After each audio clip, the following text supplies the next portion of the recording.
Selamat pagi, Bu Sinta dan teman-teman. Saya dari kelompok 3 ingin mempresentasikan tentang analisis peraturan antara Indonesia dan Korea Selatan terkait tindakan perbuatan melawan hukum pencemaran nama baik. Pendahuluan, perkembangan teknologi dan media digital telah mempermudah komunikasi, namun juga membuka peluang terjadinya pencemaran nama baik yang merupakan salah satu bentuk perbuatan melawan hukum atau PMH. Pencemaran nama baik didefinisikan sebagai tindakan yang melanggar hak-hak individu, norma kepatutan, dan ketertiban umum yang menimbulkan kerugian pada pihak lain. Dasar hukum di Indonesia, nama baik sebagai perbuatan melawan hukum diatur dalam pasal 1365 Kitab Undang-Undang Hukum Perdata atau KUH Perdata. Selain itu, pencemaran nama baik yang terjadi melalui media elektronik diatur dalam pasal 27 ayat 3 UU ITE dan juga pasal 310 sampai 321 KUHP.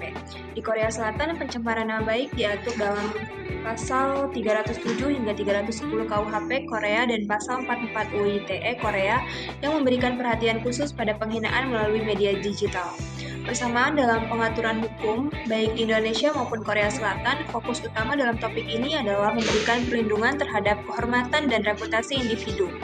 Kedua negara mengakui pencemaran nama baik sebagai pelanggaran terhadap hak-hak asasi manusia yang dapat menimbulkan kerugian material maupun imaterial. Kerangka hukum di kedua negara menegaskan pentingnya adanya unsur niat jahat, fakta yang tidak benar, serta penyebaran informasi yang merugikan. Perbedaan pengaturan hukum antara Indonesia dan Korea Selatan. Indonesia mengatur pencemaran nama baik sebagai delik aduan, artinya proses hukum hanya dapat dimulai setelah ada laporan dari korban. Indonesia lebih fokus pada ganti rugi material dan imaterial. Sebaliknya, di Korea Selatan, pencemaran nama baik dapat dikategorikan sebagai delik biasa atau delik aduan, tergantung pada tingkat keparahan kasusnya. Hukuman di Korea Selatan juga lebih berat, dengan ancaman pidana hingga 7 tahun untuk pencemaran nama baik yang dilakukan melalui media massa. Regulasi pencemaran nama baik dalam UU ITE Indonesia dan Korea Selatan. Di Indonesia, pasal 27 ayat 3 Undang-Undang Informasi dan Transaksi Elektronik UU ITE adalah salah satu pasal penting yang mengatur tentang pencemaran nama baik dan penghinaan melalui media elektronik. Unsur-unsur dalam pasal 27 ayat 3, subjek hukum, setiap orang menggunakan media elektronik untuk penyebaran informasi. Tindakan yang dilarang, mendistribusikan, mengirimkan informasi kepada satu atau lebih pihak, mentransmisikan, mengalirkan atau penyebaran informasi ke jaringan elektronik, membuat dapat diaksesnya, memberikan akses terhadap informasi elektronik kepada orang lain. Objek yang dilarang, informasi atau dokumen elektronik yang mengandung muatan penghinaan dan atau pencemaran nama baik. Sifat tindak pidana dilakukan dengan sengaja dan tanpa hak. Regulasi pencemaran nama baik dalam UU ITE Indonesia dan Korea Selatan, pasal 27 ayat 3 Undang-Undang Nomor 19 Tahun 2016 tentang Informasi dan Transaksi Elektronik UU ITE ini menetapkan ancaman sanksi yang diatur dalam pasal 45 ayat 3 UU ITE, yaitu hukuman pidana penjara maksimal 4 tahun dan atau denda maksimal 750 juta. Aspek perdata dari pasal ini mengacu pada sanksi ganti rugi material, imaterial, serta pemulihan nama baik yang diatur pasal 1365 tentang perbuatan melawan hukum atau unrestrained death. Regulasi ini bertujuan memberikan perlindungan hukum terhadap korban yang dirugikan secara reputasi akibat penghinaan yang dilakukan di media elektronik seperti media sosial. Regulasi pencemaran nama baik dalam UU ITE Indonesia dan Korea Selatan. Korea Selatan juga memiliki pasal UU ITE yang sepadan dengan UU ITE Indonesia, yaitu terletak pada pasal 44 ayat 1 Undang-Undang Informasi dan Jaringan Telekomunikasi Korea Selatan atau Information and Communication Network Act, mengatur tentang perlindungan informasi digital dan pencegahan penyalahgunaan jaringan informasi. Ketentuan ini menjadi dasar hukum untuk menangani berbagai pelanggaran di dunia digital, termasuk pencemaran nama baik, penyebaran informasi palsu, dan pelanggaran privasi. Unsur penting pasal 44 ayat 1, subjek hukum, setiap individu atau entitas yang menggunakan jaringan informasi termasuk media sosial, portal berita, dan platform digital lainnya. Objek perlindungan hak-hak pribadi termasuk privasi, kehormatan, dan reputasi. Tindakan yang dilarang, penyiaran informasi yang tidak benar atau palsu, merugikan nama baik atau hak seseorang, mengganggu privasi atau kepribadian individu. Konteks digital, pasal ini fokus pada aktivitas yang dilakukan melalui jaringan informasi seperti internet dan media sosial. Sanksi hukum terhadap pasal ini berupa hukuman penjara hingga 7 tahun atau denda hingga 50 juta sekitar 650 juta tergantung pada tingkat kerugian yang ditimbulkan dan intensitas pelanggaran. Terdapat pula sanksi dari aspek perdata dalam pasal ini yaitu berupa ganti rugi material, imaterial, permintaan maaf publik, serta perintah penghapusan konten. Implementasi pasal dalam aspek pencemaran nama baik adalah jika seseorang menyebarkan informasi palsu tentang orang lain di media sosial sehingga merusak reputasi pelaku dapat dituntut berdasarkan pasal ini. Perkenalkan, nama saya Clara Widya Nirwana dengan NIM 015051220124. Saya di sini akan melanjutkan penjelasan dari teman saya yaitu Reza Anissa.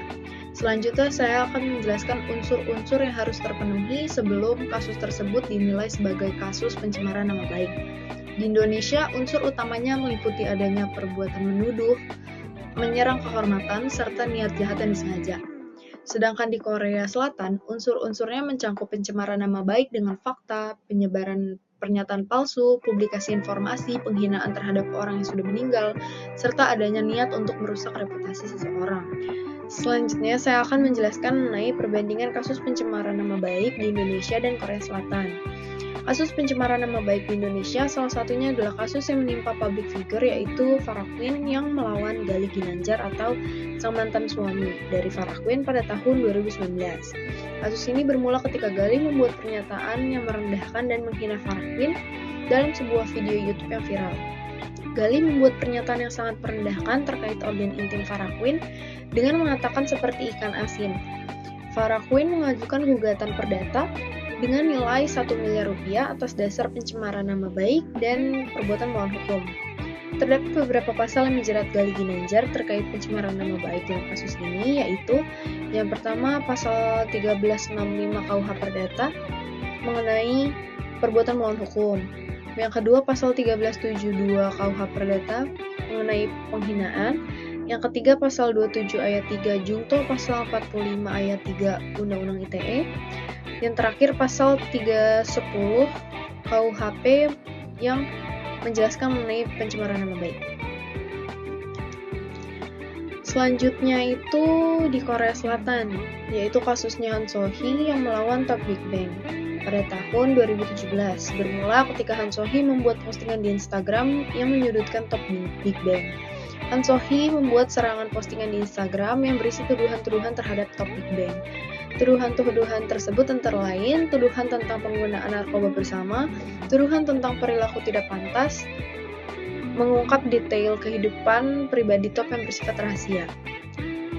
YG Entertainment mengajukan gugatan perdata dengan tuntutan ganti rugi sebesar 100 juta won.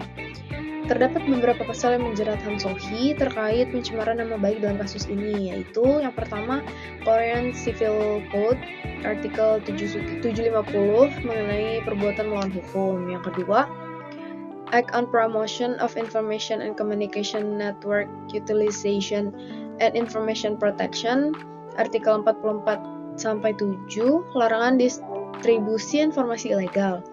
Yang ketiga, Personal Information Protection Act, yaitu perlindungan informasi pribadi dan penggunaan di media publik.